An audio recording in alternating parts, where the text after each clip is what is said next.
Boa noite a todos. Então, hoje a aula é a segunda parte do retorno de Roma, que o Henrique está nos facilitando a compreensão. Obrigada, Henrique. Obrigado, Lilian. Bom, boa noite a todos. Antes de nós começarmos aqui, eu queria fazer um instante de silêncio para que cada um faça a sua oração por todos aqueles que, de alguma forma, estão sendo afligidos, seja por guerra, seja por ações do tempo.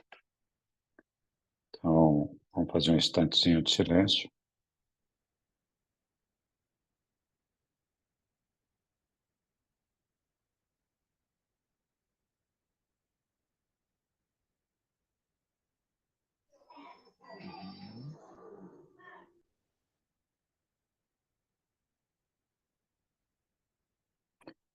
Obrigado, Pai, pela oportunidade de estarmos aqui juntos mais uma vez. Muito obrigado a todos por virem participar da escola hoje. Nós vamos dar hoje continuidade àquele tema que iniciamos na quarta-feira passada, né, que fala do retorno de Jesus de Roma, naquela viagem que ele fez saindo de Jerusalém até alcançar Roma, em companhia de Ganó de Ganente, pai e filhos indianos, e agora estão no caminho de volta para casa. Então, semana passada nós vimos alguma coisa, eu vou recapitular rapidamente aqui, que o nosso tema hoje é bastante comprido, e não sei se vai dar para a gente esticar muito a corda aqui. Muito bem, já vou colocar em modo apresentação. Então, é a continuação da aula da semana passada, a segunda parte final, né? Nós vamos terminar esse capítulo hoje, essa aula hoje, e aí já iniciamos um outro título, né? Que vai ser o 3 do módulo 4. E aí 431 vai ser, né? Então, essa aqui é a aula 427, e que fala da vida e dos ensinamentos de Jesus. E tá... A tela está pequena. Minha tela está pequena? Ela não está ampliada na toda a extensão do Ué, monitor. Para mim está Pra mim tá. ampliada. Pra mim tá. para mim tá. Tá? Então, talvez seja aqui. Beleza. Me avisa, se não der que eu recomeço. Minha também Então, não. então vou terminar aqui e vamos começar de novo. A minha ela estava com Na- duas barras pretas na lateral. mas esse aqui foi o final da primeira parte, Não deve ser e assim, não. Pra mim tá agora está certo. certo? Pra mim tá. Para mim também está certo. Não sei se para Tá vocês está. Alguém mais? Para mim ela não está toda ampliada. Não sei se é o meu modo de visualização. Deixa eu ver aqui. Vou tirar uma foto e mostrar. Tem que estar em tela cheia. Então, tá em tela cheia pra Mas mim. tá em tela cheia. Para mim está em Não, tela cheia. tem que dar OK na gravação e visualização tela cheia. A minha Mas também quem? estava do jeito que o Neemias falou, mas eu fiz isso. Ah, tá, Tá cheia. no de vocês. Entendi. Ok.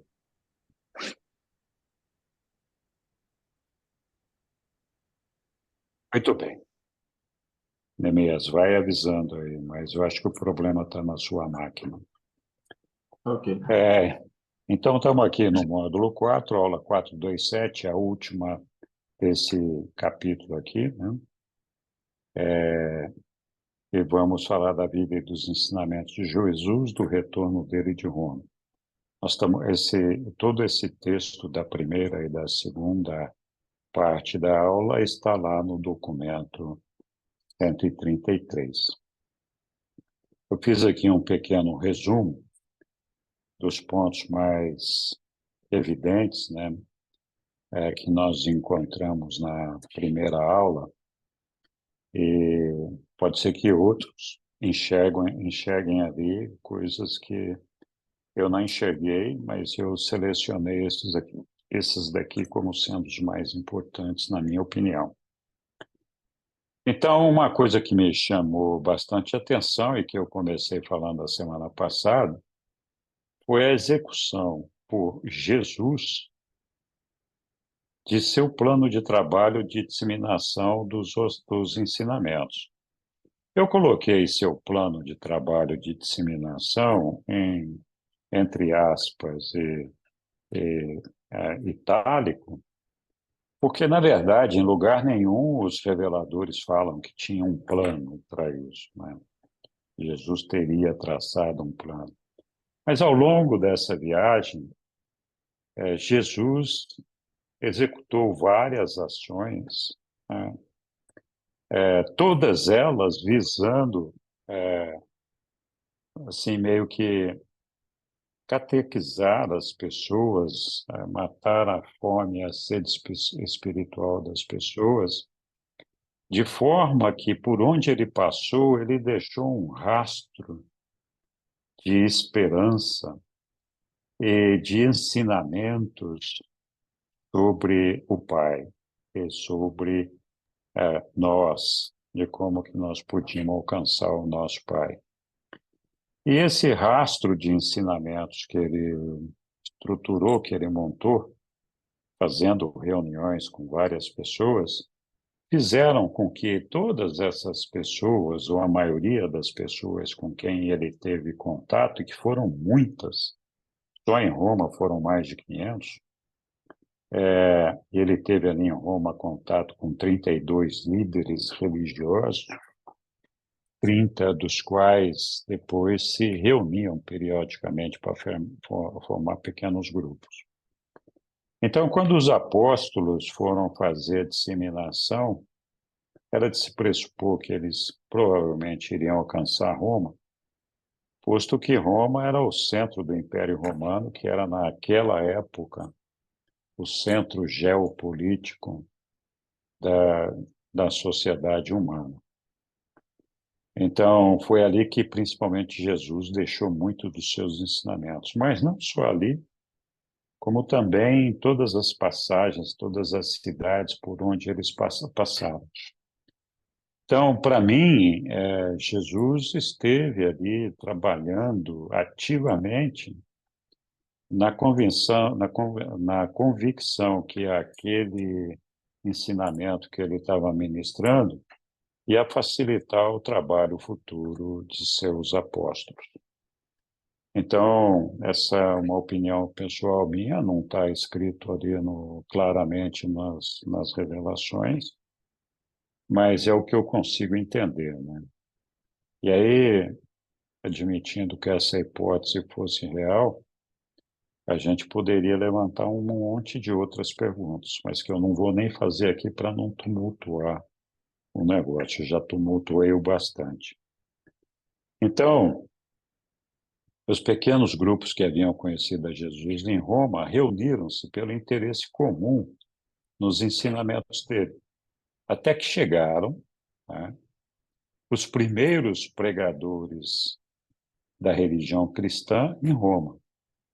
Então, a turma do Pedro encontrou esses religiosos, esses grupos com quem Jesus tinha se encontrado, e eles, então, tiveram uma sinergia muito grande e passaram, por suposto, a trabalhar um apoiando o outro, né? Também impressiona a diversidade de pessoas por quem Jesus sempre ansiava e conhecer. Então, nessa primeira parte da aula que nós vimos ali, Jesus conversava com toda a sorte de pessoas, né? Com eruditos, com cultos, com líderes religiosos, com nobres, com escravos, com prostitutas, com pessoas agressoras, enfim, ele tinha contato com todas as pessoas. E o desejo de Jesus era sempre por conhecer e aprender sobre o homem, né? E acho que era a maneira dele desenvolver internamente o apreço que ele tinha pelos homens, né? E a confiança que ele tinha nos homens. Também uma coisa que chamou a atenção foram os ensinamentos sobre o sistema de castas, né? Que, por serem da Índia, Ganide fez essa pergunta a Jesus sobre o sistema de castas da Índia. E Jesus respondeu de uma maneira muito simples, que resumidamente diz o seguinte: Deus não faz acepção de pessoas. Todos são iguais e o Pai separa apenas em dois grupos, né? Os conhecedores de Deus, os não conhecedores, né?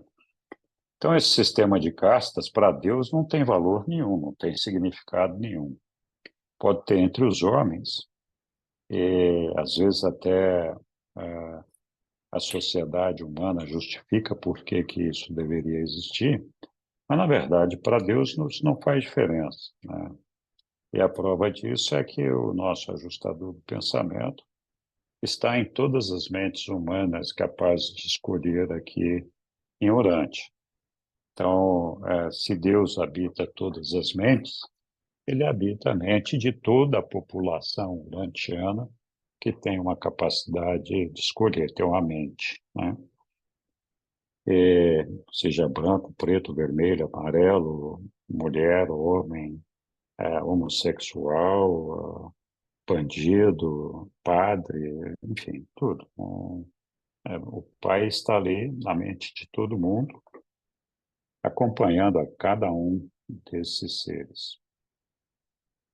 Aí também uma coisa que chamou a atenção foi sobre a misericórdia e a justiça, né? Quando Jesus disse que a misericórdia era uma obrigação do indivíduo, de todos nós.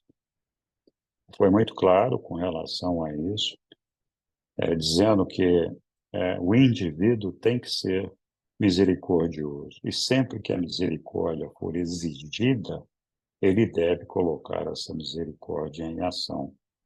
Então, essa misericórdia é o compadecimento do sofrimento das pessoas, tentando evitar que as coisas se piorem ainda mais para quem está sendo afligido.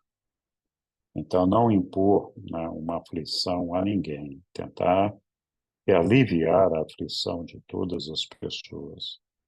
E ele fala da justiça e diz: nenhum de nós, exatamente o contrário, nenhum de nós, de forma individual, está autorizado a exercer a justiça, ser juízes dos nossos irmãos. E a razão disso é muito simples, porque nós não temos os elementos necessários para fazer um juízo apropriado daquilo ali. Então, a justiça, segundo o que Jesus nos ensinou aqui, deve ser aplicada por aqueles que foram eleitos pela sociedade para fazer justiça. Ou, no caso dos reinos do céu, por aquelas entidades que foram delegadas, que foram apontadas como responsáveis pela justiça, né? Um caso típico é o dos três anciões ali de Uversa, do nosso universo, superuniverso de Orvon. Então, eles fazem a aplicação da justiça, são os juízes. Então, foi em cima disso que Jesus construiu a ideia de que não se deve reagir agressivamente, nem em autodefesa. Então, se você pode conter um agressor por palavras ou sem agredir esse agressor, contendo, ainda que seja subjugando-o fisicamente, tudo bem, é lícito. Mas infligir um castigo qualquer a um agressor que esteja partindo para cima de você não é o que o Pai espera da gente, segundo a orientação de Jesus. E, e o Ganide falou para ele, olha, eu estou entendendo que você nunca vai ter problema, né? Porque todas as pessoas gostam de você, sempre vai ter alguém disposto a aplicar misericórdia para você e intervir para que você não seja afligido de nenhuma forma. E aí Jesus respondeu para ele, ó, esse teste ainda está para acontecer, Ganide. E quando vier, nós teremos que nos conformar à vontade do Pai. Claro que aqui Jesus estava já falando de um evento futuro, que seria a crucificação dele. Ele sabia que o teste ainda ia acontecer e que ali é que ele ia ter que ver se ele conseguiria mesmo exercer tudo isso daí. Os ensinamentos sobre não julgar as pessoas e oferecer sempre uma possibilidade de recuperação e mudança de vida.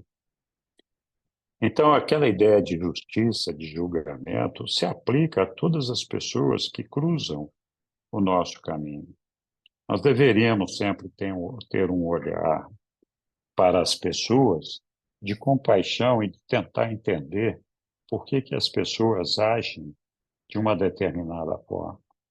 E aqui, um exemplo disso foi o relacionamento de Jesus com as prostitutas que ele encontrou no caminho e que ele conduziu, né, para a casa de Marta, para fazer, Marta, a mulher de justo, para fazer dar seguimento para que elas pudessem encontrar um outro caminho, uma vida melhor, né? Então, para Jesus, assim como para o nosso Pai, não importa se é prostituta ou não, as pessoas erram, elas cometem erros. A gente tem que ter compaixão por essas pessoas, buscar ajudá-las e, quem sabe, até ajudá-las a encontrar um outro caminho.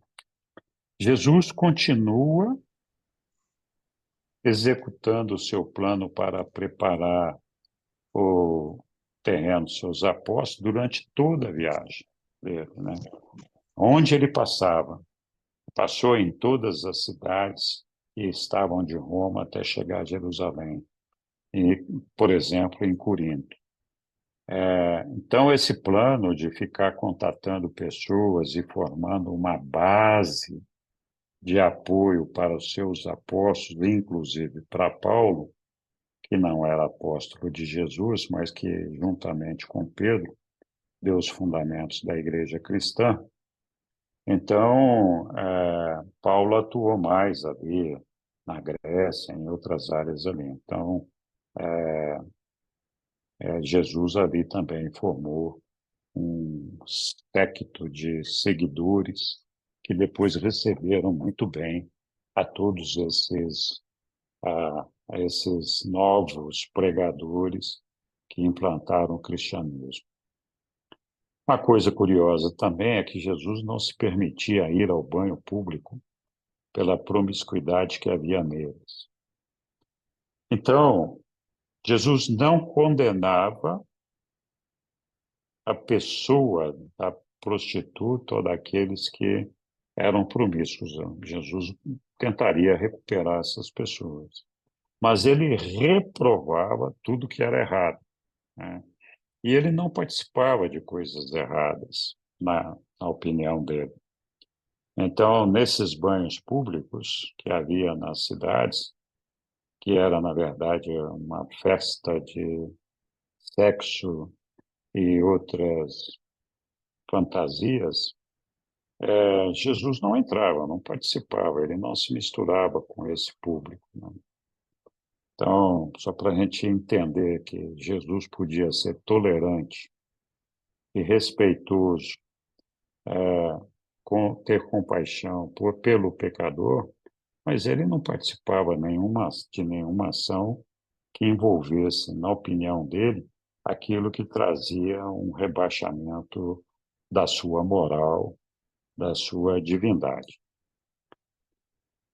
Pois disse Jesus, né, para uma pessoa que ele encontrou lá no caminho, que dentro de todas as mentes humanas vive um espírito divino, que é a dádiva do Pai do Céu, nosso ajustador do pensamento, que sempre se esforça para nos levar a Deus, para que o encontremos e o conheçamos. Então, Jesus citou essa presença do Espírito Divino dentro de todos nós em várias passagens dos ensinamentos do livro de Urântia. Então, todas essas afirmações que Jesus sempre fez servem apenas para ver a confiança que ele tinha da presença do Pai em cada um de nós, certeza que ele tinha do Pai em cada um de nós, e afirmava que esse ajustador do pensamento, esse Espírito Divino, é quem poderia nos guiar para chegar até o nosso Pai e poderia nos orientar a lutar contra as dificuldades múltiplas do ganhar a vida em um mundo tão amplamente dominado pelo egoísmo e pelo pecado. Então, apesar da gente ter esse ajustador do pensamento, as peculiaridades da nossa vida mortal, às vezes, desviam a nossa atenção daquilo que é o fundamental e que é o mais importante para coisas banais do dia a dia e acabam nos confundindo e fazendo com que a gente perca de vista os nossos propósitos, aquilo que nós estamos fazendo aqui, né? Muito bem. Isso posto, nós vimos esses tópicos aqui, então, na primeira aula, né? Esses 4 primeiros aqui. E agora tem uma penca aqui, né? Nós temos aqui 6 tópicos para cobrir. Então, tem bastante trabalho pela frente aqui. E nós vamos falar agora do trabalho pessoal de Jesus em Corinto. Então, o trabalho em Corinto, Jesus e Ganide tiveram muitas outras experiências interessantes em Corinto. Tiveram conversas íntimas com um grande número de pessoas. E estas tiraram um grande proveito da instrução recebida de Jesus. Jesus, de fato, converteu muitas pessoas com as quais ele conversou durante essa viagem. Pessoas que acreditaram em Jesus e adotaram os ensinamentos de Jesus nas suas vidas pessoais. Entre essas pessoas, ele encontrou um moleiro, e para esse moleiro que moía grãos, né, ele ensinou como moer os grãos da verdade no moinho da experiência viva, de modo a fazer com que as coisas difíceis da vida divina se tornassem aceitáveis, mesmo pelos seus semelhantes mortais fracos e débeis. É claro, todos os mortais, muitos de nós, fraquejamos diante dos desafios e das dificuldades que nós temos no dia a dia. E a gente já entrega a rapadura, joga a toalha. É claro que quando isso acontece é porque está faltando fé, confiança no nosso futuro eterno, né? Então, disse Jesus a esse moleiro: dá o leite da verdade àqueles que ainda são bebês na percepção espiritual. Na sua ministração de vida e de amor, serve o alimento espiritual de uma forma atraente e adequada à capacidade de receptividade de cada um entre aqueles que te fizerem perguntas. O curioso aqui é que nós temos agora uma sequência de falas de Jesus para diferentes pessoas de diferentes profissões. No meu entendimento, Jesus aqui está orientando a cada um de nós para dizer: olha, não importa o que você faz, no seu trabalho do dia a dia, você pode revelar a verdade, a bondade, a beleza a todas as pessoas que te cercam e propiciar a todas as pessoas que te cercam o conhecimento da verdade. né? E fazer uma ministração de vida e amor, servindo esse alimento espiritual de uma forma atraente e adequada, para fazer com que as pessoas se interessem por saber mais, por fazer perguntas. Então, teve esse evento aqui do moleiro, mas olha só, ao centurião romano, ele disse: dá a César as coisas que são de César, e a Deus as coisas que são de Deus. O serviço sincero a Deus e o serviço leal a César não entram em conflito, a não ser que o nosso querido César lá tivesse a presunção de chamar para si uma homenagem que só pode ser pretendida por Deus, pela deidade. Mas enquanto isso não acontece, a lealdade a Deus para aqueles que chegarem a conhecê-lo transformá-los-á a todos nos mais leais e fiéis na sua devoção a um imperador condigno. Então, todos nós que acreditamos em Deus, podemos ser fiéis e leais aos nossos governos na medida daquilo que nós consigamos alcançar, aquilo que esse governo deveria fazer, se ele for um governo condigno. Existe um capítulo inteiro sobre governo e governantes. O que é um governo e um governante condigno? Eu não vou entrar no mérito aqui agora, mas é importante vocês saberem que tem um capítulo sobre isso lá.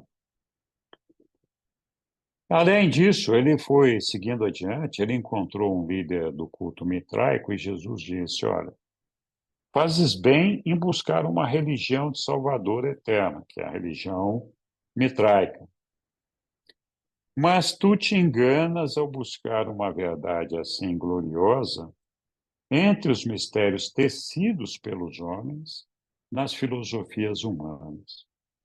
Então, trocando em miúdos aqui, eu acho que o que Jesus está dizendo é que a religião evolucionária, infelizmente, constrói uma porção de medos, de dogmas, de crenças, que não trazem a verdade, apenas nos iludem, nos obrigam a fazer determinadas coisas, na esperança de que nós estejamos alcançando Deus, e, na verdade, como elas não nos trazem a verdade, não podem nos trazer a salvação. Então,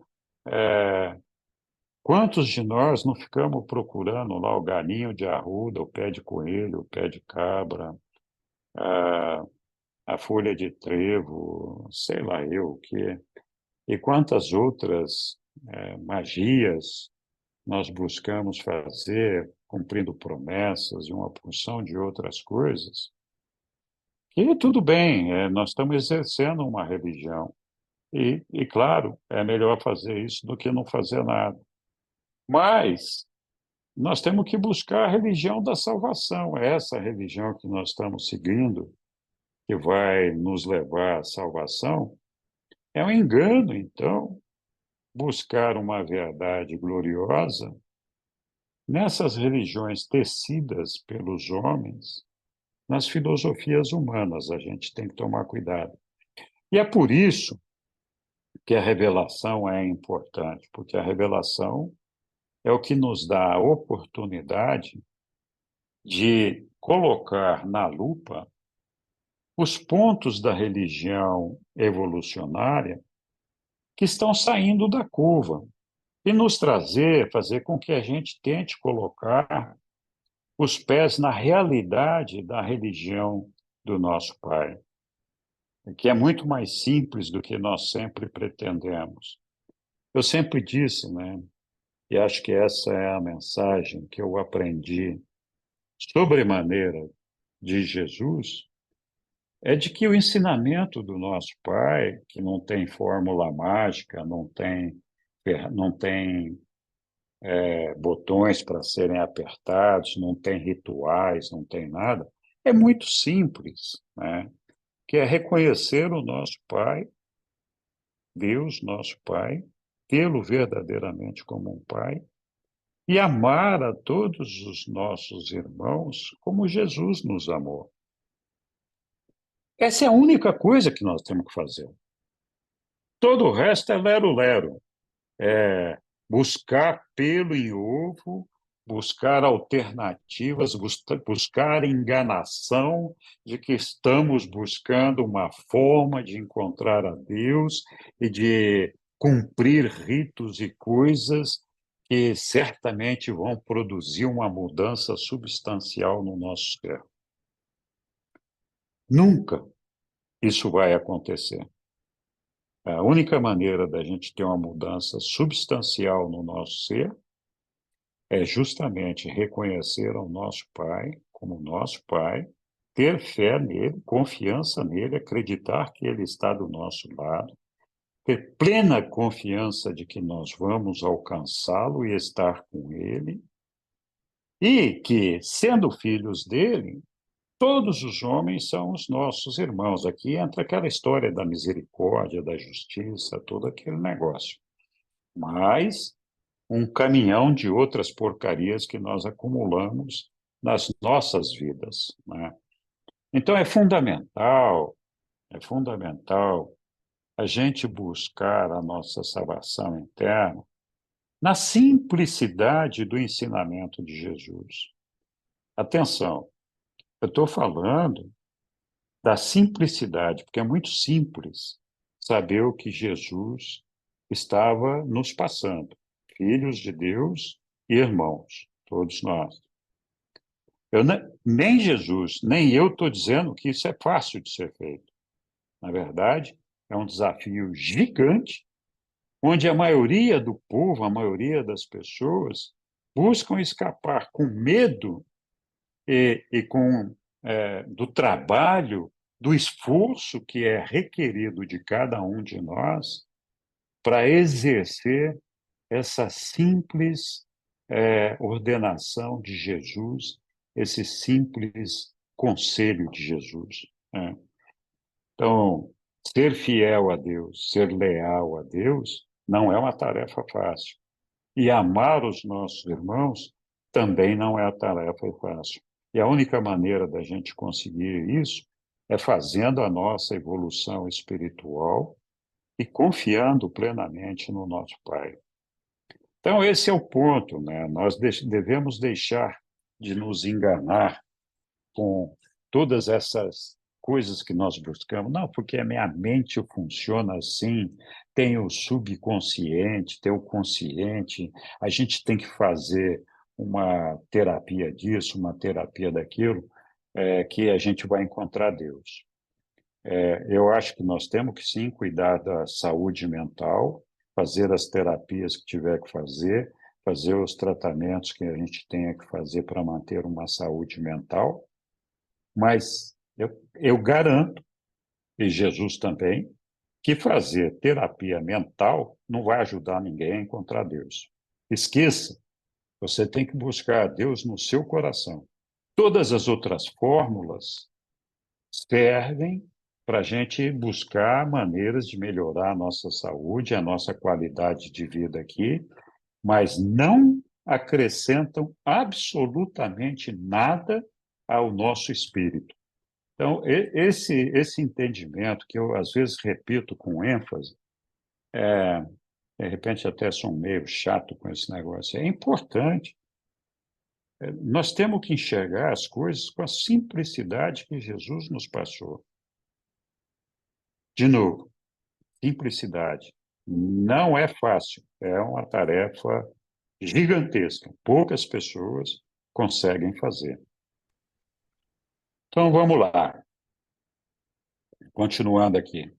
É um instrutor epicurista, para quem não sabe, eu coloquei aqui embaixo, epicurista é relativo ao seguidor de Epicuro, ou do epicurismo. No sentido figurado, o que ou quem procura os prazeres do amor, os deleites sensuais ou gastronômicos. Então, assim, os prazeres da vida, a autogratificação. Jesus disse a essa pessoa: fazes bem em escolher o melhor e em apreciares o que é bom. Então, Jesus diz que isso não é ruim, é bom. Mas estarás tu sendo sábio ao deixares de discernir as coisas maiores da vida mortal, aquelas coisas que estão incorporadas nos reinos espirituais e que surgem da compreensão da presença de Deus no coração humano. A grande coisa em toda a experiência humana é a tomada de consciência de que tu conheces o Deus cujo Espírito vive dentro de ti e que procura conduzir-te avante na jornada longa e quase sem fim até alcançares a presença pessoal do nosso Pai comum, o Deus de toda a criação, o Senhor dos universos. Então, Jesus entende que as pessoas busquem a autogratificação, né? E ter uma autogratificação não é proibido.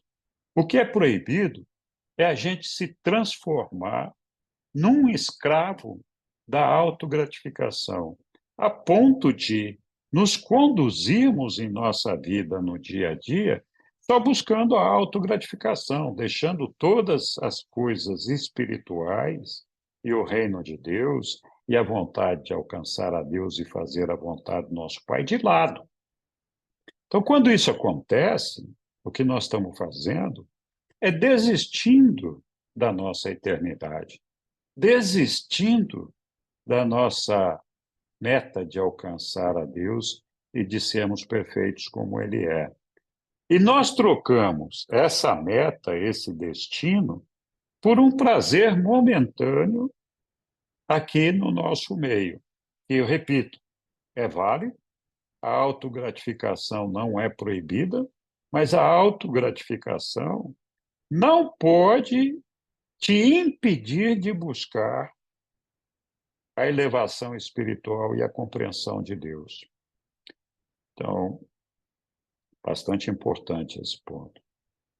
Ele continua falando com todas as pessoas, e de novo aqui, quero enfatizar que Jesus está nada mais fazendo aqui do que, além de dar esses ensinamentos todos, dizendo que todos nós, de uma forma ou de outra, em qualquer meio, inclusive se nós fôssemos epicuristas, né, em todos os meios, né, em todos os ambientes de trabalho, Jesus está dizendo, cara, você pode levar Deus em todos os lugares.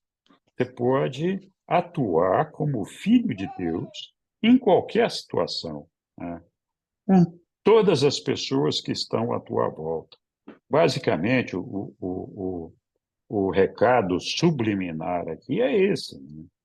Então, o empreiteiro e construtor grego, ele diz: meu amigo, enquanto constróis as estruturas materiais para os homens, desenvolve um caráter espiritual, à semelhança do Espírito Divino, dentro da tua alma. Não deixeis a tua realização como construtor temporal sobrepor-se à tua realização como filho espiritual do reino do céu. De novo, uma situação semelhante àquela que nós acabamos de ver. Então, nós temos que buscar a perfeição em tudo que nós fazemos. Nós temos que sim buscar a autogratificação, temos que sim nos dedicar ao nosso trabalho, mas nada disso pode se sobrepor à nossa meta como filho espiritual do reino do céu. Davi! Então é isso aí. Pode, mamãe. Enquanto constróis as mansões do tempo para os outros, não negligencieis de assegurar para ti próprio o teu direito às mansões da eternidade. Então, você está fazendo casa para os outros aqui, garante que você está construindo a sua mansão lá nas Morôncias, porque você vai precisar de uma lá. E a maneira de construir essa mansão é se dedicando à tua realização como filho espiritual do reino de Deus. E lembra-te sempre, há uma cidadela cujas fundações são corretas e verdadeiras, e cujo construtor e criador é Deus. E essa cidadela é o reino dos céus. Então, interessante isso. Ao juiz romano, então, continua. Em todos os lugares nós podemos levar a Deus e atuarmos com misericórdia e justiça. Ao juiz romano ele disse, ao julgar os homens, lembra-te de que tu mesmo algum dia irás a julgamento perante o tribunal dos governantes de um universo. Julga com justiça e com misericórdia, pois tu mesmo algum dia irás aguardar pela consideração misericordiosa das mãos do árbitro supremo. Julga como tu serias julgado sob circunstâncias semelhantes, sendo assim guiado pelo espírito da lei, bem como pela sua letra, e do mesmo modo que concederes uma justiça dominada pela equanimidade, à luz da necessidade daqueles que forem trazidos diante de ti, do mesmo modo terás o direito de esperar uma justiça temperada pela misericórdia, quando um dia te colocares perante o juiz de toda a terra. A proprietária da estalagem continua, né? No nosso meio sempre dá para fazer a disseminação. Nós somos o exemplo vivo, a presença de Jesus no meio onde nós estamos, se nós assim quisermos ser. Então, não precisamos trazer a pessoa em carne e osso de Jesus ao nosso lado para que as pessoas percebam a existência de Jesus.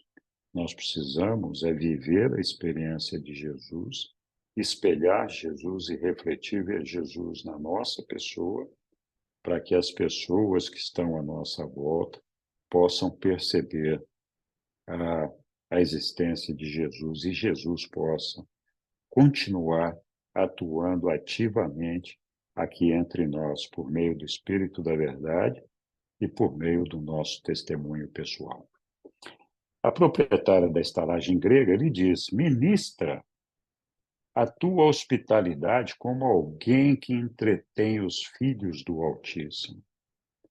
Então, assim, nós devemos ser sempre receptivos, sempre acolhedores de todas aquelas pessoas que nos cercam e que nos procuram, ou mesmo dos nossos convidados.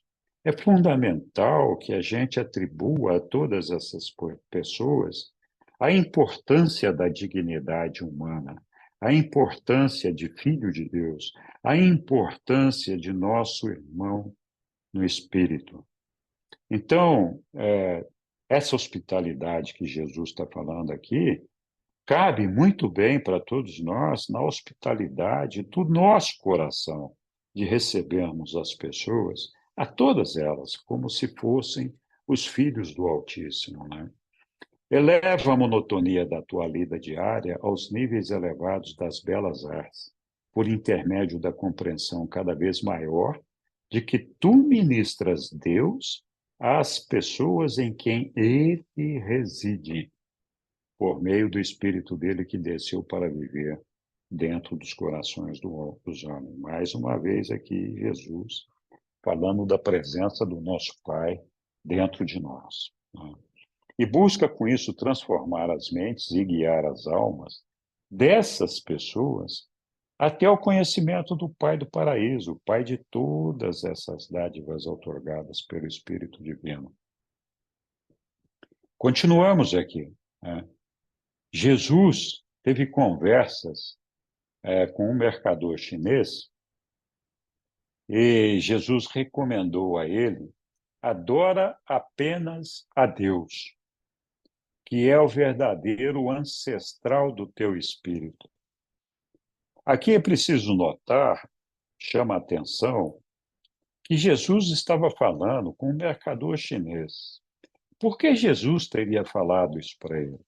Ora, os chineses têm uma tradição e uma veneração pelos seus antepassados que é uma coisa fora do comum. Eles são muito fiéis aos seus antepassados, leais e dedicados. estão sempre cultuando esses antepassados. E foi por isso, a meu ver, que Jesus aqui falou, olha, adora apenas a Deus. Você não tem que adorar teu pai que já morreu, tua mãe que já morreu. Eles não são objeto de adoração. Você pode se lembrar com saudade deles, mas eles não são objeto de adoração. O objeto de adoração é a Deus, Pai do paraíso, que é o verdadeiro ancestral do teu espírito. O que é uma verdade. Ele é o nosso Pai é o ancestral do nosso ajustador do pensamento. Certo? Lembra-te que o Espírito do Pai vive sempre de ti, dentro de ti, e sempre orienta a tua alma na direção do céu. De novo, Jesus afirma que é a presença do Pai dentro de nós.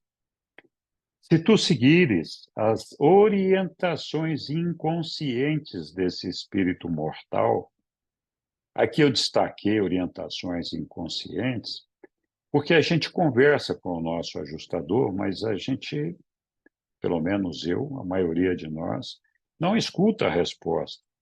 Mas não é que não tenha uma resposta, não é que não tenha um diálogo. O nosso ajustador vai gravando tudo aquilo ali na nossa alma, no nosso supraconsciente, de uma maneira que, em algum momento, nós acessamos e percebemos esses ensinamentos, né?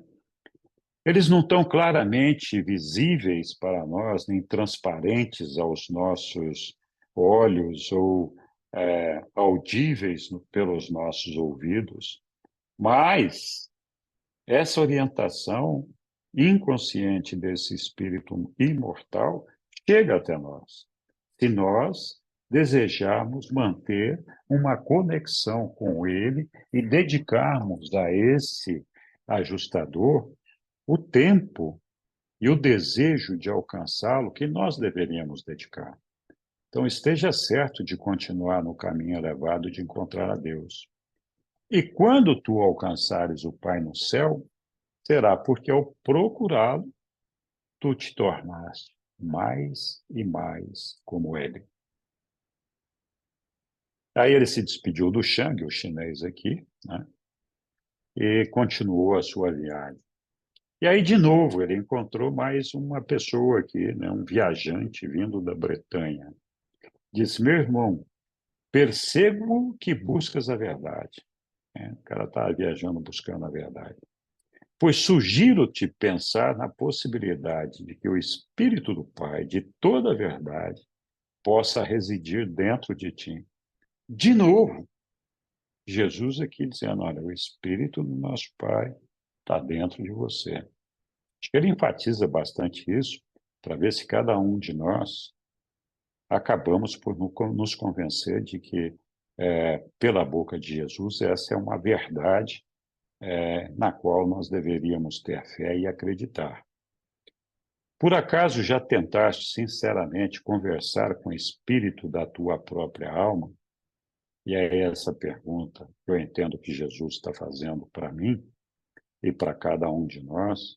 Quantas vezes cada um de nós tentou sinceramente conversar com esse espírito e com que frequência?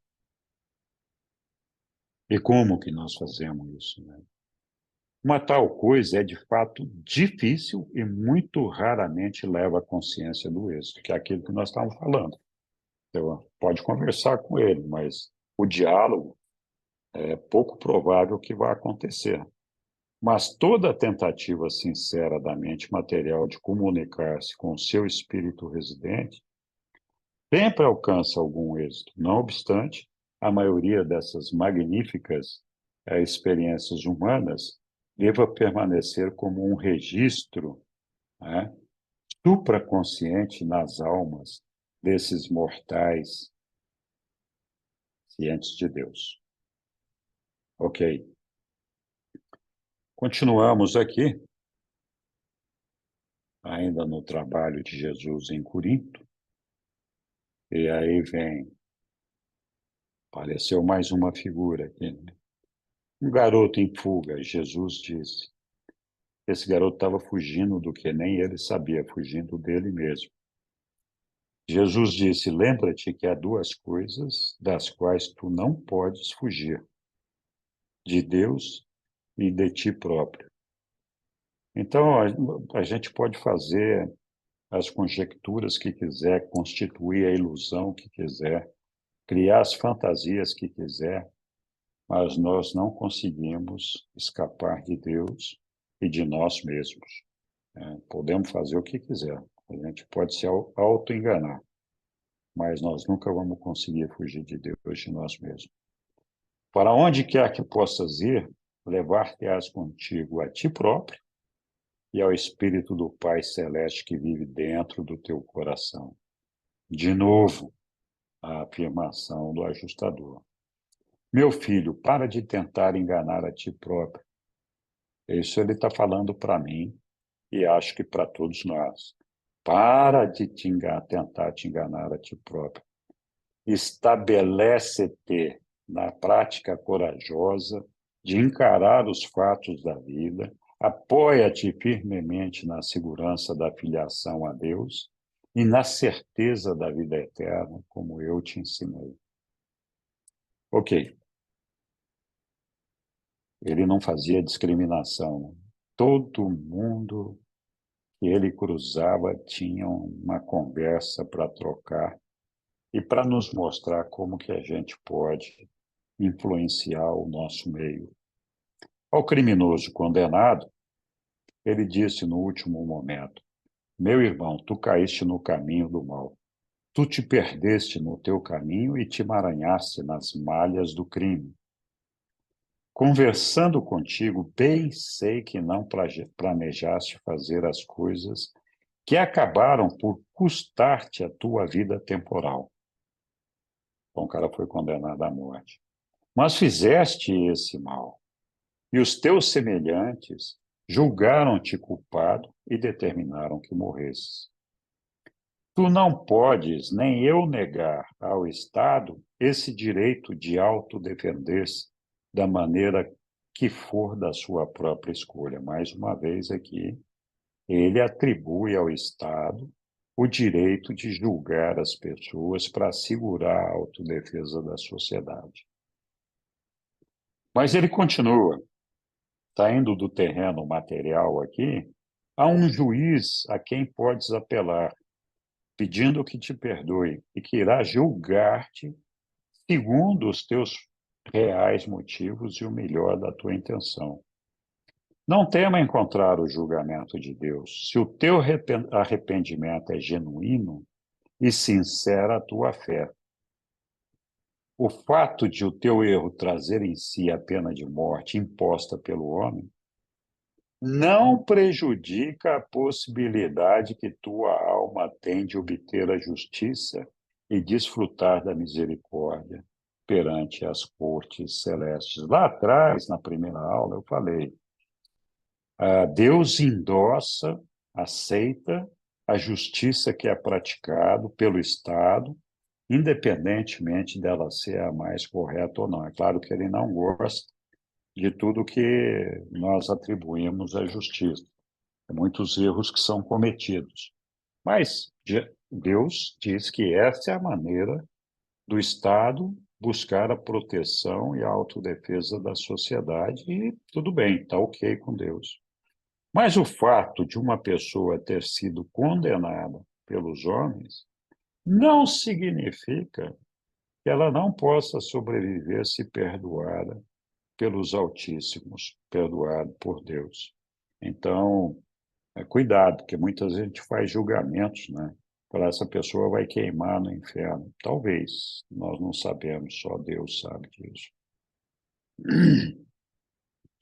Jesus teve uma satisfação de ter várias conversas íntimas com muitas almas famintas, tantas que o seu número é grande demais para que tenham todas um lugar nestes registros.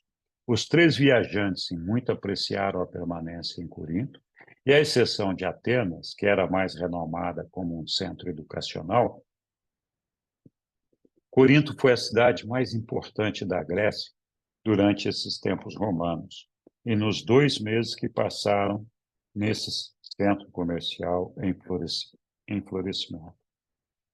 Eles tiveram a oportunidade, todos os três, de ter experiências bem valiosas. A permanência deles nessa cidade foi a mais interessante de todas as paradas no seu caminho de volta de Roma. Beber uma aguinha aqui que está secando.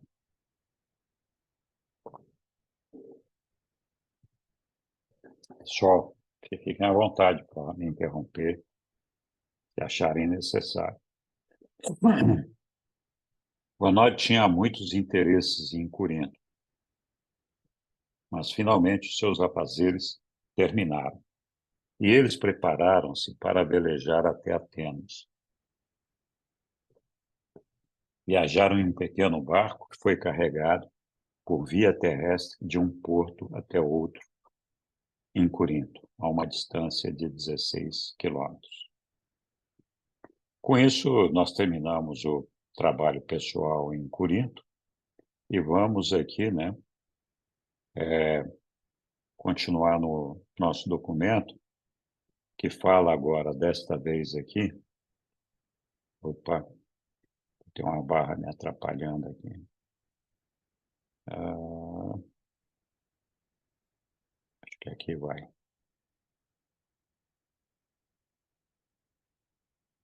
Em Atenas, discurso sobre a ciência. Vamos ver o que Jesus falou sobre a ciência. Em breve eles chegaram ao velho centro grego de ciência e de educação, e Ganídio ficou emocionado com o pensamento de estar em Atenas, de estar na Grécia, que naquela época era o centro cultural do antigo Império Alexandrino e que havia estendido as suas fronteiras até a sua própria terra, a Índia. Havia pouca coisa a ser tratada lá. Sendo assim, Gonode passou a maior parte do seu tempo com Jesus e Ganídio, visitando muitos pontos de interesse e ouvindo as conversas interessantes do rapaz e seu versátil mestre. Uma grande universidade prosperava ainda em Atenas, e os três fizeram visitas frequentes às suas salas de ensino. Imagino que naquela época qualquer um podia chegar lá e participar de uma aula, né? Não sei como é que era esse negócio aí. Ou um visitante estrangeiro, sei lá, não sei como é que era, mas foram fazer visitas frequentes às suas aulas de ensino. Jesus e Ganídio haviam já discutido em profundidade os ensinamentos de Platão, enquanto ouviam as conferências no museu em Alexandria. E todos eles apreciaram muito a arte da Grécia, da qual boas mostras eram ainda encontráveis aqui e ali pela cidade. Tanto o pai quanto o filho deleitaram-se com a discussão sobre a ciência que se deu no albergue onde eles estavam certa noite, entre Jesus e um filósofo grego. Depois desse formalista, né, ter falado por quase 3 horas e de haver terminado o seu discurso, Jesus disse a ele: os cientistas podem medir algum dia a energia ou as manifestações da força, da gravitação, da luz e da eletricidade, mas esses mesmos cientistas nunca poderão, cientificamente, dizer-vos o que são esses fenômenos do universo. Então, a gente pode estudar todos os fatos, todos os acontecimentos, mas provavelmente nós nunca vamos, é o que Jesus está dizendo aqui, saber da causa, da origem de muitas dessas energias e manifestações de força, que vem do Pai, né? Então, se Deus não pode ser provado por nenhuma técnica da ciência, a gente não vai conseguir provar essa emanação dessas energias dele, no sentido de saber a origem delas e como que elas acontecem. A ciência lida com as atividades da energia física, a religião lida com os valores eternos. Então, a ciência lida com as atividades da energia física, a religião com os valores eternos. A verdadeira filosofia surge da sabedoria que faz o seu melhor para correlacionar essas observações quantitativas e qualitativas. Então, o que é quantitativo? É tudo que é coisa, que é energia física. Isso é quantitativo. Qualitativo são todos os valores experienciados e vivenciados pelas personalidades, né? Então, a verdade da filosofia surge da sabedoria que faz o seu melhor para correlacionar essas energias que nós chamamos de quantitativas aqui e as qualitativas. Existe sempre o perigo de que um cientista puramente físico possa ser afligido pelo orgulho matemático e o egocentrismo estatístico, sem mencionar a cegueira espiritual. Esse é o perigo do cientista. Ainda continuando, a lógica é válida no mundo material e a matemática é confiável quando limitada nas suas aplicações às coisas físicas. Mas nenhuma nem outra devem ser consideradas como totalmente dignas de confiança nem infalíveis, quando aplicadas aos problemas da vida. A vida abrange fenômenos que não são integralmente materiais. Então, tudo aquilo que a personalidade põe em ação, tudo aquilo que é espiritual, não é material, né? A aritmética diz que se um homem pode tosquiar uma ovelha em 10 minutos, 10 homens podem fazê-lo em 1 minuto. Isso é o que diz a matemática pura, mas não é a verdade. Pois os 10 homens não o poderiam fazer, eles entrariam um na frente do outro, tão confusamente que o trabalho seria retardado. Por outro lado, as matemáticas afirmam que se uma pessoa representa uma certa unidade de valor moral e intelectual, 10 pessoas representariam 10 vezes esse valor. Contudo, aqui então, antes nós falamos das coisas, e agora estamos falando da personalidade. Ao lidarmos com a personalidade humana, os valores, estaríamos mais próximos da verdade se disséssemos que uma tal associação de personalidades é uma soma que se iguala muito mais ao quadrado do número das personalidades envolvidas na equação do que a simples soma aritmética. Então, as personalidades unidas para alcançar um determinado objetivo de valor espiritual de verdade, elas juntas conseguem fazer não só a somatória de que todas elas representam, mas o quadrado do número dessas personalidades, ou seja, muito mais. Então, se 4 se unissem, nós estaríamos falando que essas pessoas equivaleriam a 16 para essa finalidade. Um grupo social de seres humanos trabalhando em harmonia coordenada representa uma força muito maior do que a soma simples das suas partes.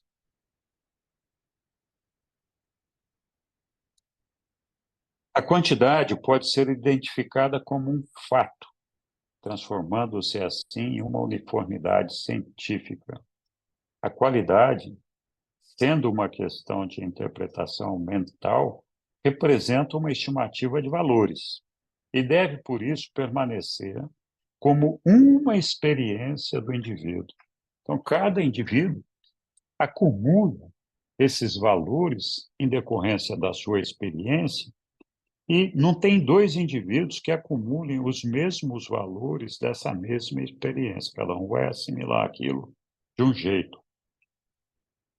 Por outro lado, as coisas, elas são previsíveis, né? Dá para a gente saber de que maneira a evolução das coisas vai acontecer. Estamos falando da energia física, material. Quando tanto a ciência quanto a religião se tornarem menos dogmáticas e mais tolerantes quanto à crítica, a filosofia, então, começará a unificar-se para a compreensão inteligente do universo, coisa que nós ainda não conseguimos fazer. Haverá unidade no universo cósmico quando puderdes discernir apenas os seus efeitos nos fatos. Desculpe. O universo real é amigável para com todos os filhos do Deus eterno. O problema real é como pode a mente finita do homem alcançar uma unidade de pensamento lógica, verdadeira e correspondente. Esse estado mental de consciência do universo só pode ser alcançado concebendo-se que o fato quantitativo e o valor qualitativo têm uma causação comum, que é o Pai do Paraíso, que é fonte de tudo isso daí. Então, se a gente não conseguir fazer essa ligação da origem das coisas e a origem da personalidade, e como que isso se encaixa no universo, nós vamos ter dificuldade para entender as coisas que acontecem. O que a gente mal pode perceber são os efeitos, as consequências das coisas que acontecem. Tal concepção da realidade leva a discernimentos mais amplos quanto à unidade intencional dos fenômenos universais e revela mesmo uma meta espiritual de realização progressiva da personalidade. E esse é um conceito de unidade que pode perceber o pano de fundo invariável para um universo vivo de relações impessoais continuamente mutáveis e de relações pessoais que evoluem. Então, as coisas do universo vivo, as coisas que são impessoais, elas estão sempre em mutação, né? O rio muda de curso, chuva muda de lugar, uma época da enchente num lugar, outra época no outro, blá, blá, blá. Mas também mudam as relações pessoais que evoluem, a sociedade evolui, as coisas vão mudando, né? A matéria, o espírito, o estado intermediário entre os dois, a matéria, o espírito, o estado intermediário entre os dois, que é a mente, né? São três níveis interrelacionados e interassociados da verdadeira unidade do universo real. Independentemente de quão divergentes sejam os fenômenos dos fatos e dos valores do universo, pode acontecer que eles estejam, afinal, unificados no Supremo. Então, a coisa pode estar parecendo tudo uma bagunça, um caos, e as coisas podem não estar se conectando e não se relacionando da maneira como a gente acha que deveria ser. Mas aqui o que Jesus está dizendo aqui, não importa que tenha essas divergências e que a gente tenha essas dificuldades. No final das contas, tudo isso vai estar unificado no Supremo e ele vai alcançar a supremacia dele, vai alcançar a perfeição e vai alcançar a luz e vida. Não importa, a gente pode ver o caos acontecendo aí, mas a gente vai chegar lá, porque tudo isso está unificado lá no Supremo. A realidade da existência material está ligada à energia não reconhecida, bem como à matéria visível. Quando as energias do universo estão desacelerados o suficiente de modo a adquirirem o grau necessário de movimento, então, sob condições favoráveis, essas mesmas energias transformam-se em massa. Aqui é como que acontece a transformação da energia, né, para formar todas as massas. Não vou entrar nesses detalhes aqui, porque tem estudos específicos sobre isso que já foram feitos. E não vos esqueçais que a mente que de per si pode perceber a presença das realidades aparentes. Pode perceber a presença das realidades aparentes. É ela própria também real. E a causa fundamental desse universo de energia-massa, de mente e de espírito. É eterno. Existe e consiste na natureza e nas reações do Pai Universal e dos seus coordenados absolutos, ou seja, sempre tudo volta para a mesma causa. Eles ficaram mais do que pasmados com a palavra de Jesus, e o grego, ao despedir-se deles, disse: afinal, aos meus olhos, depararam-se com um judeu que pensa em algo além da superioridade racial e que fala em algo além da religião. E eles recolheram-se para descansar naquela noite. A permanência em Atenas foi agradável e proveitosa, mas não particularmente frutífera de contatos humanos. Muitos dos atenienses daquela época ou eram intelectualmente orgulhosos da sua reputação de outrora, ou mentalmente estúpidos e ignorantes, sendo a progênie dos escravos inferiores daqueles períodos primitivos, quando existia glória na Grécia e sabedoria nas mentes do seu povo. Ainda assim, havia muitas mentes perspicazes entre os cidadãos de Atenas. E aqui nós terminamos esse discurso sobre a ciência e avançamos para o discurso sobre a alma. Então, ao deixarem Atenas, os viajantes tomaram o caminho de Troas até Éfeso, a capital da província romana da Ásia. Eles fizeram muitas viagens até o famoso templo de Ártemis dos Efesianos, a cerca de 2 milhas da cidade. Ártemis era a mais famosa deusa de toda a Ásia Menor e uma perpetuação da deusa-mãe, a mais antiga dos tempos primordiais anatolianos. O ídolo grosseiro, exibido no enorme templo dedicado à sua adoração, tinha a fama de ter caído do céu.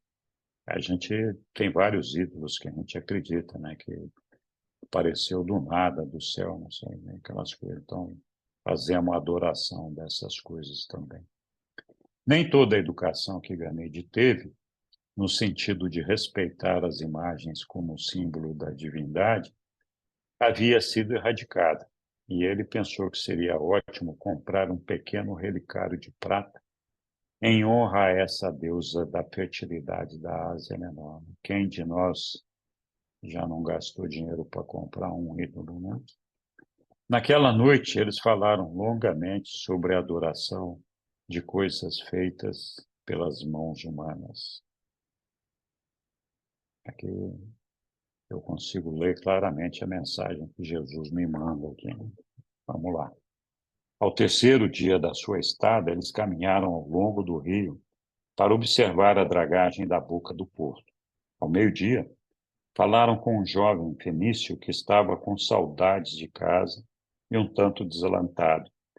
Mas, no fundo mesmo, né, mais do que tudo, ele estava com inveja de um outro jovem que tinha sido promovido antes dele.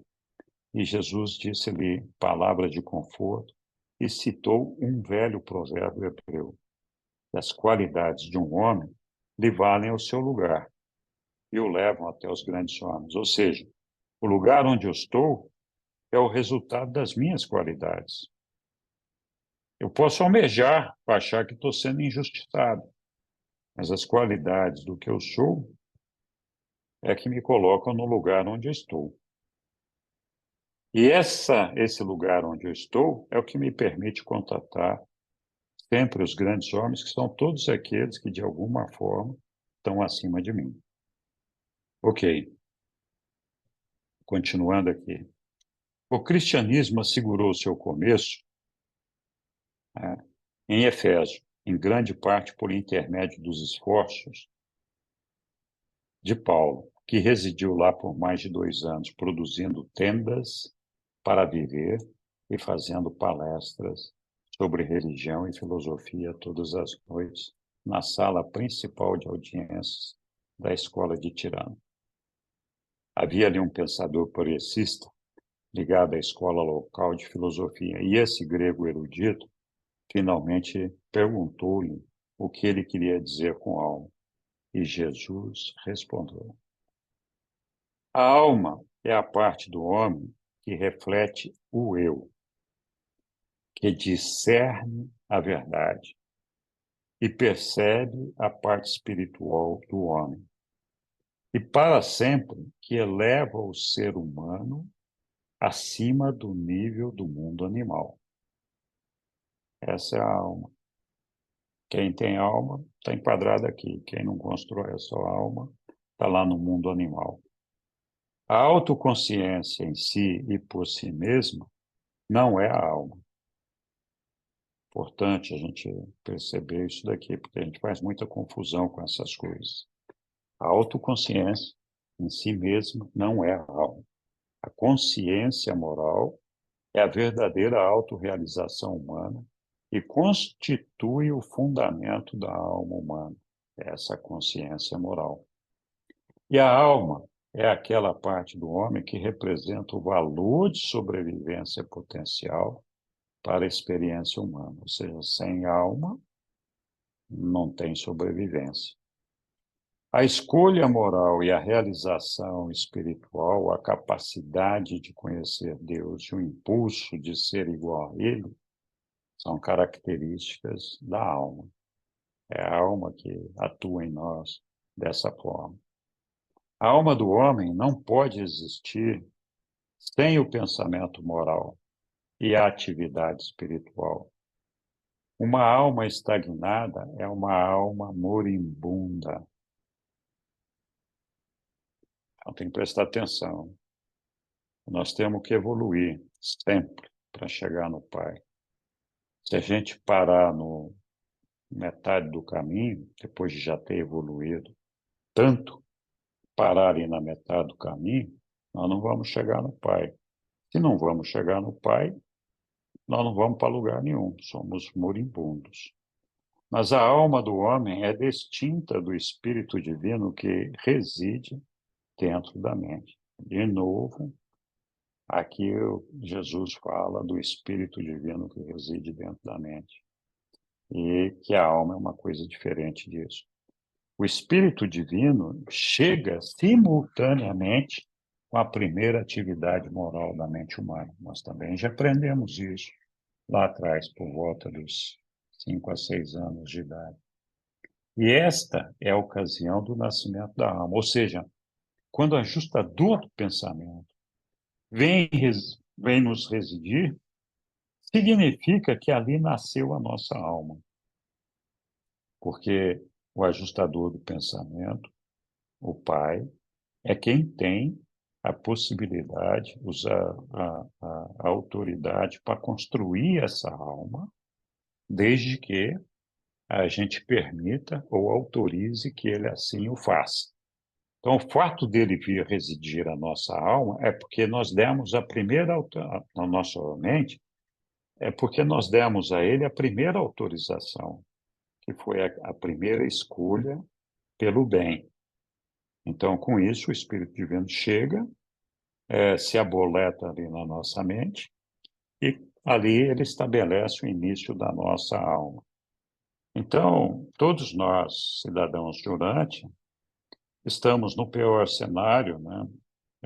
Desde que a gente não tenha feito nada muito errado, não seja iníquo, nós estamos no 7º círculo de consciência cósmica, os 7 círculos psíquicos, né? Então, só faltam outros 6 para a gente chegar no primeiro, né? Pouca coisa. Mas tá bom, vamos lá. A salvação ou a perda de uma alma tem a ver com o fato de a consciência moral alcançar ou não a sobrevivência própria por meio da aliança eterna com a dotação espiritual imortal associada a ela.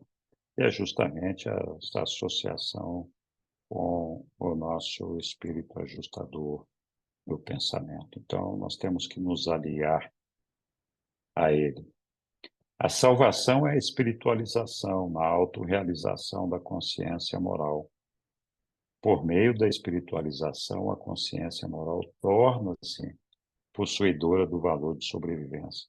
Todas as formas de conflito da alma consistem na falta de harmonia entre a autoconsciência moral ou espiritual e a autoconsciência puramente intelectual.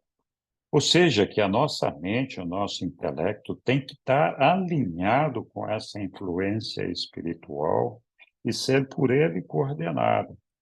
Se nós queremos nos destacar atuando mentalmente de uma forma que não está subordinada ao espírito, não coordenada pelo espírito, nós geramos um conflito. E aí esse conflito não ajuda na construção da nossa alma, né? A alma humana, quando amadurecida, enobrecida e espiritualizada, aproxima-se do status celeste, no sentido em que chega bem próximo de ser uma entidade que está entre o material e o espiritual. Os reveladores nos contam que a alma é um elemento moroncial, né? E que, sendo moroncial, ela é uma mistura de matéria e espírito. É uma trama material, uma trama espiritual. É por isso que Jesus está dizendo aqui que chega bem próximo de ser uma entidade que está entre o material e o espiritual, entre o eu material e o espírito divino. É por isso que quando você consegue construir a sua alma integralmente, fazendo a vontade do Pai, então você vai avançando nos círculos cósmicos, do sétimo para o sexto e para o quinto, e assim sucessivamente até chegar no primeiro, você chega num nível de elevação tal que é possível você se comunicar com o seu ajustador do pensamento. Por quê? Porque o seu ajustador do pensamento, que é espírito, ele não consegue se comunicar com a matéria, mas ele consegue se comunicar com a alma, que tem uma trama espiritual e uma trama material. Então, a trama espiritual da alma permite que a gente perceba melhor o ajustador do pensamento. Ok, esse é um tema de outra aula, né? Vamos lá. A alma evolução de um ser humano é difícil de descrever e é mais difícil ainda de ser comprovada. Nós não temos como provar a existência da alma cientificamente, porque não se a constata pelos métodos, seja da investigação material, e nem mesmo por provas espirituais, já que nós não somos capazes de produzir essas provas. A ciência material não pode demonstrar a existência de uma alma, nem o pode uma comprovação puramente espiritual. Não obstante, o fracasso tanto da ciência material quanto dos padrões espirituais em constatar a existência da alma humana, atenção, apesar da gente fracassar nessa identificação da alma, Jesus está dizendo aqui, todo mortal moralmente consciente conhece a existência da sua alma como uma experiência pessoal, real e factual. Ou seja, aquele indivíduo que tem ciência de Deus, faz a vontade de Deus, tem amor por Deus, reconhece Deus como seu pai, aceita seus irmãos e blá, blá, blá, não precisa de uma prova científica nem espiritual para saber que ele está no caminho de alcançar Deus e que sua alma está desenvolvida, está em desenvolvimento. Então, todos nós podemos ter essa percepção. Entretanto, cuidado para que essa alma não se transforme em uma coisa moribunda. A gente precisa continuar evoluindo até o dia que a gente vai alcançar a nossa fusão com o ajustador do pensamento. Então, o fato de ter a construção da alma, por si só, não assegura que nós vamos ressuscitar do outro lado, lá nas moranças. Dá uma grande chance, mas pode ser que não. Depende de como que nós estamos avançando em tudo isso daí, né? Muito bem, aqui nós terminamos o discurso sobre a alma e vamos falar sobre o discurso da mente, que foi lá em Chipre. Então, o discurso sobre a mente. Em breve, os viajantes velejaram para Chipre, parando em Rhodes. Eles tinham muita satisfação na longa viagem pela água e chegaram na ilha com o corpo bem descansado. Estavam nos planos deles gozar de um período de repouso e de recreação, que foi o que eles fizeram. E o terceiro dia depois da sua chegada, partiram para as montanhas com os animais bastante carregados. Por 2 semanas, deleitaram-se o suficiente, e então, sem mais nem menos, o jovem Ganide adoeceu súbita e gravemente. Por 2 semanas, ele sofreu de uma forte febre, muitas vezes delirando. Ambos, Jesus e Gonode, mantiveram-se ocupados assistindo ao jovem adoentado. E Jesus, com habilidade e com afeto, cuidou do rapaz, e o pai ficou impressionado tanto pela bondade quanto pela competência manifestada em toda essa sua ministração ao jovem afligido. Eles estavam longe de habitações humanas e o rapaz encontrava-se doente demais para ser removido. E, desse modo, eles puseram, da melhor forma que puderam, se puseram a cuidar da saúde ali mesmo, nas montanhas desse jovem. Durante as 3 semanas de convalescença de Ganide, Jesus disse a ele diversas coisas interessantes sobre a natureza e suas várias manias, e se divertiram muito enquanto caminhavam pelas montanhas.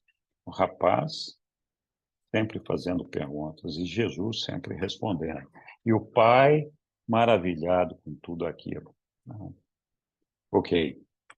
Na última semana de permanência deles, Jesus e Ganide tiveram uma longa conversa sobre as funções da mente humana. E depois de várias horas de troca de ideias, o rapaz fez esta pergunta: Mas, mestre, o que tu queres dizer quando falas que o homem experimenta uma forma mais elevada de autoconsciência do que os animais mais evoluídos? E aí Jesus respondeu: Meu filho, eu já lhe contei muito sobre a mente do homem e o espírito divino que vive nela. Mas agora eu enfatizarei que a autoconsciência é como uma realidade.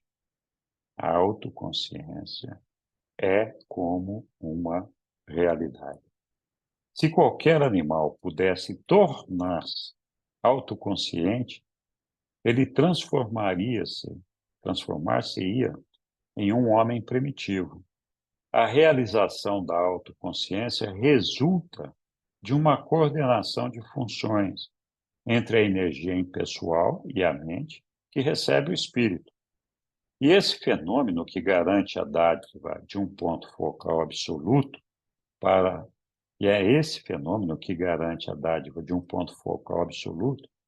a personalidade humana, o espírito do Pai no céu, que evidentemente não habita os animais.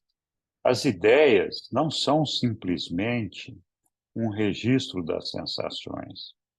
As ideias são as sensações mais as interpretações reflexivas do eu pessoal. E o eu é mais do que a soma das sensações de um ser. Uma individualidade que evolui começa a manifestar-se como algo que se aproxima da unidade. E essa unidade surge da presença residente de uma parte da unidade absoluta, que é o ajustador, né? Que ativa espiritualmente essa mente autoconsciente de origem animal.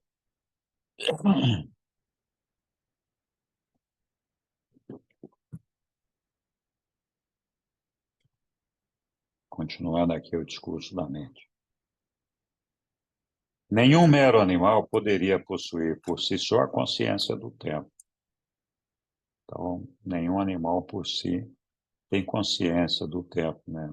Então, ontem foi dia 19 de maio. Opa, não, errei, foi dia 20. Depois de amanhã é dia 30. Né? As 24 horas de hoje vão me levar... O animal não tem essa percepção. Né? Não, mês passado eu viajei. Semana passada eu almocei com fulano em tal lugar. O animal não tem essas coisas. Né? Nenhum mero animal poderia possuir por si a consciência do tempo. Os animais possuem uma coordenação fisiológica entre o reconhecimento e as sensações associadas e a memória correspondente. Mas nenhum deles experimenta um reconhecimento significativo da sensação, nem demonstra associação propositada dessas experiências físicas combinadas, tal como se manifestam nas conclusões das interpretações humanas inteligentes e reflexivas. E o fato da sua existência autoconsciente associado à realidade dessa experiência espiritual subsequente faz do homem um filho potencial do universo. e prenuncia que ele alcançará finalmente a unidade suprema do universo. O eu humano não é meramente uma soma de estados sucessivos de consciência.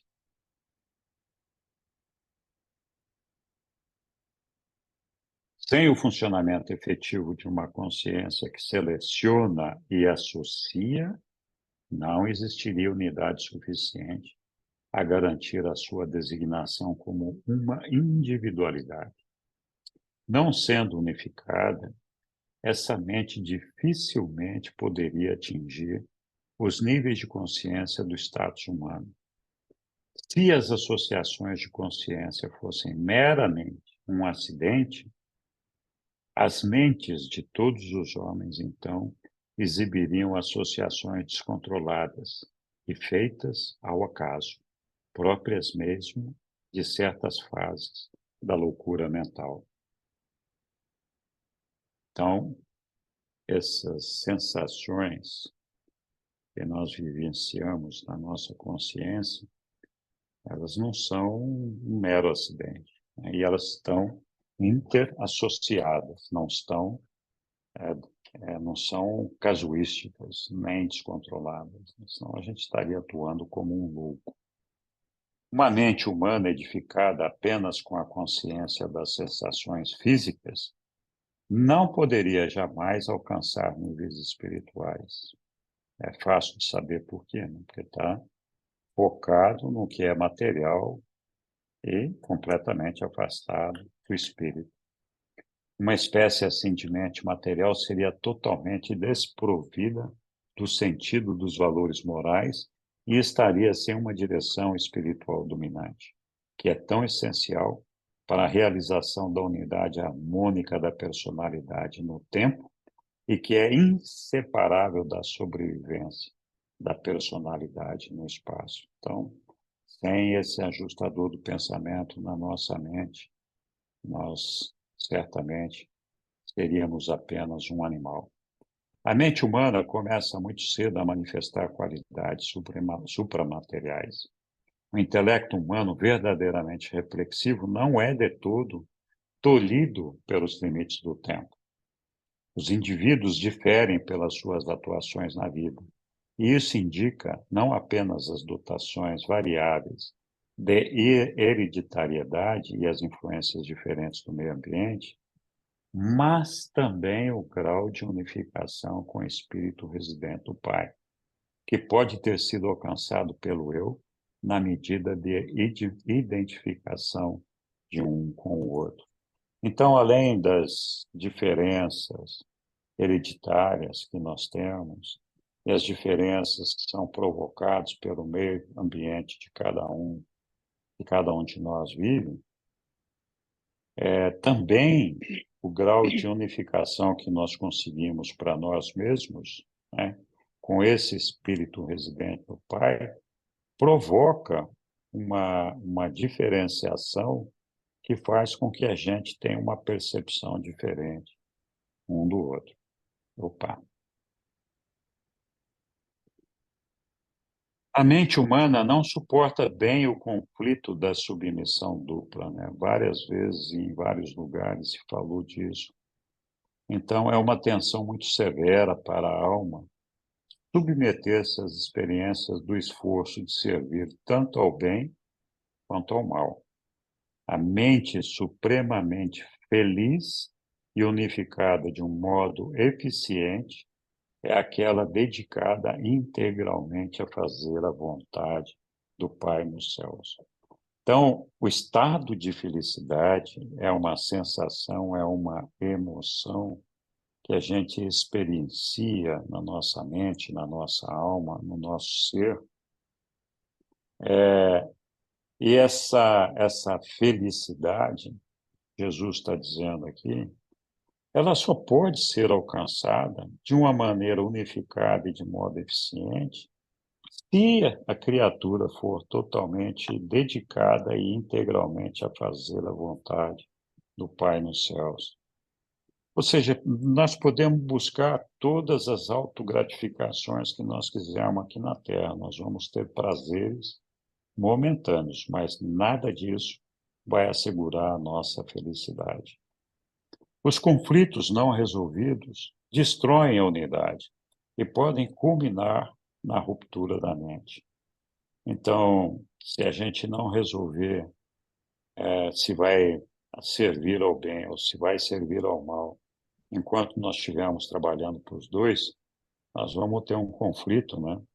Que vai combinar em algum momento com uma distorção, uma perda da nossa unidade e com a ruptura da mente. Todavia, a característica de sobrevivência de uma alma não é formada por uma tentativa de assegurar a paz à mente a qualquer custo, rendendo-se às aspirações nobres e fazendo concessões aos ideais espirituais. Então, como que a gente alcança essa paz? A paz é conseguida antes pela firme afirmação do triunfo daquilo que é verdadeiro, e tal vitória é alcançada vencendo o mal com a poderosa força do bem. Aqui terminamos, então, o discurso da mente e partimos para Antioquia. Então, Antioquia era a capital da província romana da Síria. Ali o governador imperial possuía a sua residência. Antioquia possuía 500.000 de habitantes. Em tamanho, era a terceira cidade do império, mas a primeira pela baixeza e flagrante imoralidade. Gonode tinha muitos negócios a tratar, e assim, Jesus e Ganide ficaram grande parte do seu tempo por conta própria.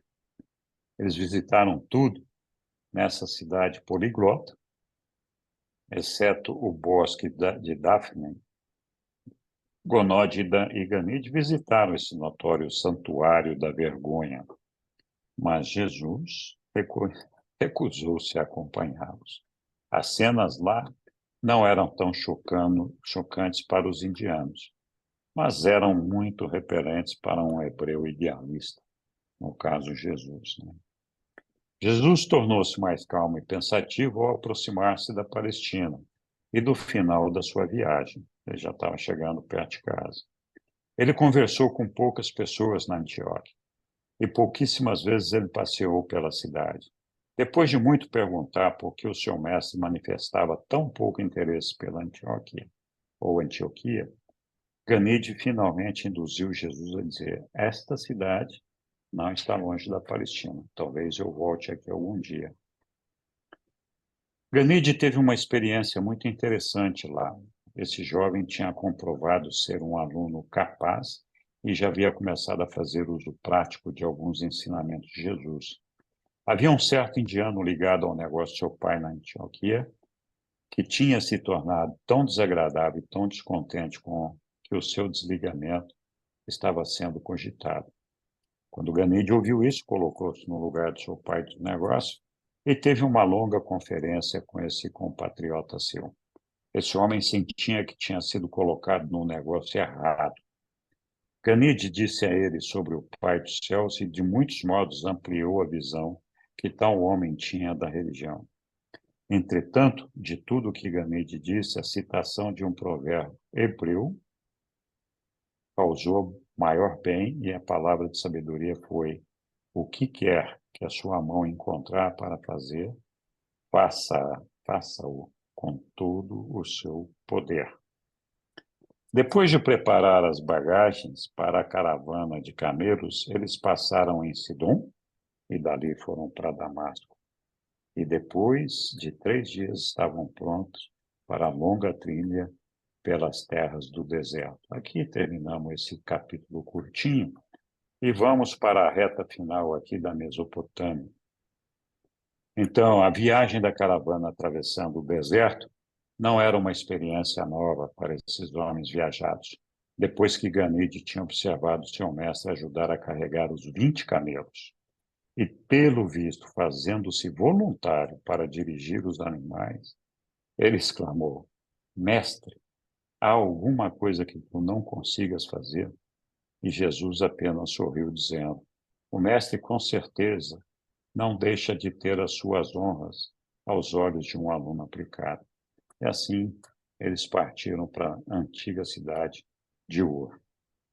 Jesus estava muito interessado na história inicial de Ur, que foi o local de nascimento de Abraão, e estava igualmente fascinado com as ruínas e as tradições de Susa, a ponto de Gonod e Ganid estenderem a sua estada nesses locais por 3 semanas, a fim de proporcionar a Jesus mais tempo para conduzir as suas investigações e também para que ele tivesse melhor oportunidade de persuadi-lo a ir até a Índia com eles. Foi em Ur que Ganid teve uma longa conversa com Jesus a respeito da diferença entre conhecimento, sabedoria e verdade. E ele ficou bastante encantado com as palavras de Jesus. A sabedoria é a coisa principal. Portanto, adquira sabedoria. Com toda a sua busca por conhecimento, trata de adquirir compreensão. Eleva a sabedoria e ela te fará avançar. Ela irá trazer honrarias a ti, desde que tu a ponhas em prática. Afinal, chegou o dia da separação, todos foram valentes, especialmente o rapaz, mas foi uma dura provação. Eles tinham os olhos cheios de lágrimas, mas o coração pleno de coragem. Ao despedir-se de seu mestre, Ganid disse: adeus, mestre, mas não para sempre. Quando eu vier de novo a Damasco, eu procurarei por ti. Eu te amo, pois eu creio que o Pai do céu deve ser um pouco como tu. Ao menos eu sei que tu és bastante como tudo o que contaste dele. Eu me lembrarei dos teus ensinamentos, mas mais do que tudo, eu nunca te esquecerei. E o pai dele disse adeus a um grande mestre que nos tornou melhores e nos ajudou a conhecer Deus. E Jesus respondeu: a paz esteja convosco e que a bênção do Pai do céu possa estar sempre convosco. Jesus ficou na praia, contemplando o pequeno barco que os levava até uma embarcação ancorada. Assim o mestre deixou os seus amigos da Índia em Charax, ali, para nunca mais vê-los de novo neste mundo.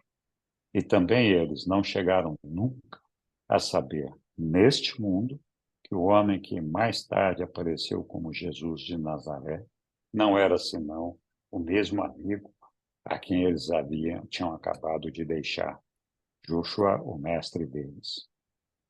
Na Índia, Ganid cresceu e tornou-se um homem de influência, um sucessor digno de seu pai, e disseminou muitas das verdades nobres que tinha aprendido com Jesus, o seu amado mestre. Mais tarde, na vida, quando Ganid ouviu sobre o estranho mestre na Palestina que terminou a sua carreira em uma cruz, mesmo reconhecendo a semelhança entre o evangelho desse filho do homem e os ensinamentos do seu tutor judeu, nunca lhe ocorreu que esses dois fossem, de fato, a mesma pessoa. E assim, meus amigos, terminamos aquele capítulo na vida do Filho do Homem, que poderia ser chamado a missão de Joshua, o Mestre. Obrigado, Jesus, pelos teus ensinamentos. Obrigado por permitir compartilhá-los. E todos vocês, por favor, leiam o livro de Urântia. Muito boa noite, obrigado a todos. Ainda temos meia dúzia de minutinhos aí, se alguém quiser fazer algum comentário, fique à vontade. Eu quero. Fala. Nossa, eu morro de inveja de Ganid. Muito Eu bom. também, mas nós ainda temos o privilégio de acompanhar Ganid nessa aventura com Jesus e sentir Jesus no nosso coração, essa proximidade dele conosco, por meio do seu Espírito da Verdade, dessa revelação maravilhosa que a gente tem ao nosso alcance. Mas sim, eu também morro de inveja de Ganid. Obrigado, Sussuzinha. Alguém mais? Obrigada, Henrique. Obrigado a todos. É Gratidão, muito Henrique. interessante. Tá bom. É, Muito bem. ali Jesus fala sobre a ciência, né? a mente, a alma. Ele fala sobre todos esses conceitos que a gente aprendeu, né, nos primeiros capítulos do livro, né, e na sequência também. E aqui confirma tudo, né? Fala de novo sobre o...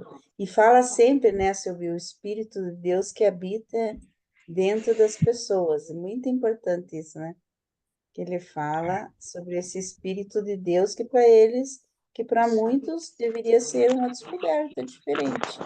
Como para nós foi, né? Um dia também essa descoberta do Espírito de Deus que habita em nós.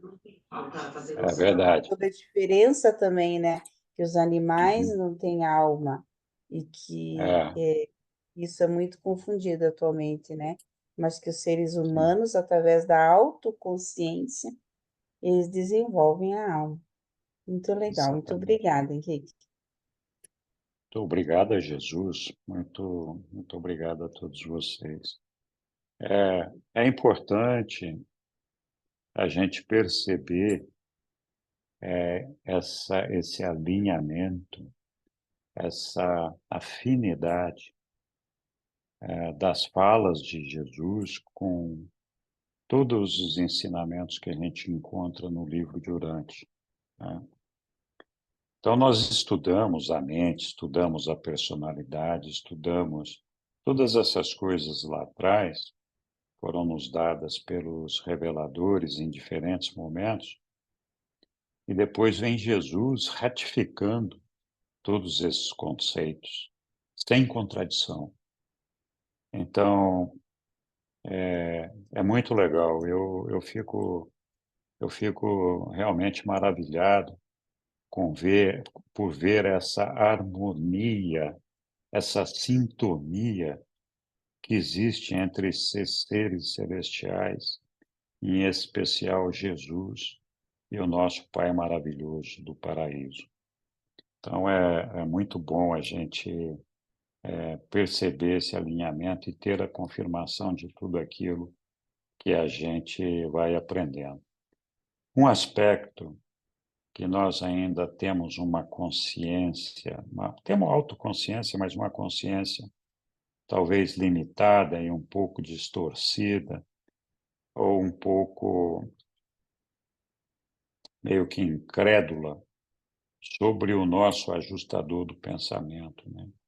Então, assim, a maior parte de todos nós acredita e confia na existência do ajustador do pensamento, tantas vezes repetidos, não só por Jesus, mas na própria Bíblia, né? Tem lá, a gente é templo de Deus e todo esse negócio, né? Então, existem inúmeros textos que falam da presença do nosso Pai em nós. E a gente meio que assim, ele está ali, né? Está ali, né? E, e quando a gente para pensar, e pensa que esse é o nosso Pai, que esse é Deus, o mesmo Deus que na condição também de ajustador de pensamento personalizado, no dia do batismo de Jesus, disse: "Este é meu filho amado, em quem eu muito me comprazo."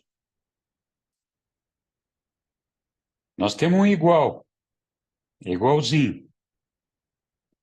A gente só não tem a mesma consciência que deveria ter dessa presença dentro de nós. E essa consciência, é claro, se a gente for esperar uma comprovação física, ela não vai acontecer, ela depende da nossa fé e de cultivarmos uma relação pessoal nossa com esse esse ser maravilhoso que está ali vivenciando todos os momentos da nossa vida conosco, né? E que não nos abandona por um segundo sequer. Então, eu queria aproveitar esse ensinamento de Jesus de hoje, que tantas vezes repetiu sobre o ajustador do pensamento, para que nós fizéssemos uma reflexão sobre a presença do Pai dentro de nós, e que nós buscássemos de coração ter uma sintonia, uma harmonia melhor com Ele, que a gente procurasse por Ele, nós conversássemos com Ele para que Ele nos orientasse, esclarecesse as dúvidas que nós temos, né? As preocupações, que Ele nos indicasse o caminho, a melhor forma de conduzir as coisas e nos mostrar a vontade do Pai. Acho que é fundamental todos nós adquirirmos o hábito de ter esse relacionamento com o nosso ajustador do pensamento, que muitas vezes se sente sozinho, isolado ali na nossa mente, sem que nós tenhamos manifestado o apreço que ele merece de nossa parte, né? Então, essa é a mensagem que eu gostaria de deixar agora, em cima disso que nós aprendemos. Muito bem. Algum outro ensinamento, alguma outra comentário, alguma dúvida? Acho que o Hélio queria falar, levantou a mão, não sei se ele desistiu. Hélio, se quiser falar, é agora. Na verdade, eu desisti. Eu vou fazer os meus comentários lá no YouTube, que eu temo que o que eu vou falar pode demandar mais alguns minutos da tua atenção. Então, preferi desistir. Mas Tá bom. não vou desperdiçar a chance de dizer que você está cada dia melhor, cada dia mais claro, Muito cada obrigado. dia mais didático, cada dia mais compreensível. Então, parabéns mais uma vez. Mas eu faço meus Obrigado, Hélio. comentários lá no YouTube. Eu não vou fazer aqui, não. Tá bom. Muito obrigado pelo carinho, pelas palavras de incentivo. Eu sempre peço muito ao nosso Pai, ao meu ajustador, a Jesus, que ilumine a todos nós que estamos aqui tentando passar um pouquinho desse conhecimento que a gente conquistou para os nossos irmãos, né? Que a gente consiga fazer isso o mais próximo possível daquilo que eles gostariam que nós fizéssemos. Então, eu tenho a pretensão de achar, de alguma forma, o meu ajustador do pensamento e o Espírito da Verdade me guiam e iluminam a maior parte das minhas apresentações, dos meus ensinamentos. Eu realmente não teria iluminação pessoal suficiente para fazer esse trabalho por mim mesmo. Só a presença do Pai em nós e Jesus para nos ajudar a fazer isso. Obrigado, Jesus. Obrigado, Papai. Muito bem, Ele está te pessoal. ajudando. Henrique, Desculpa. Oi. ele está te ajudando, porque o resultado foi maravilhoso. Muito obrigada. Muito obrigado, Ivanil. Realmente, ele ajuda a todos nós. O mais importante aqui é que a gente tenha conseguido sensibilizar as pessoas que estão nos ouvindo e que isso tenha trazido algum proveito, na esperança de que, de alguma forma, a gente tenha tocado o coração de todos vocês. Bom, muito obrigado, muito boa noite a todos. Foi uma delícia estar aqui com vocês. Lilian, você vai dar recado da semana que vem ou como é que vai ser? A semana que vem, então, né, vai ser o nosso encontro iniciará o encontro da associação, né, dos leitores, iniciará no dia 30, então no dia 29 nós não teremos a aula, mas na próxima semana, na sequência, voltará ao normal depois do encontro, tá? Então, nessa próxima quarta-feira que nós não teremos a aula, mas teremos daí, porque a maioria de nós aqui estará lá no encontro. Então, nos encontramos lá dia 30. Muito obrigada pela presença de todos. Obrigado.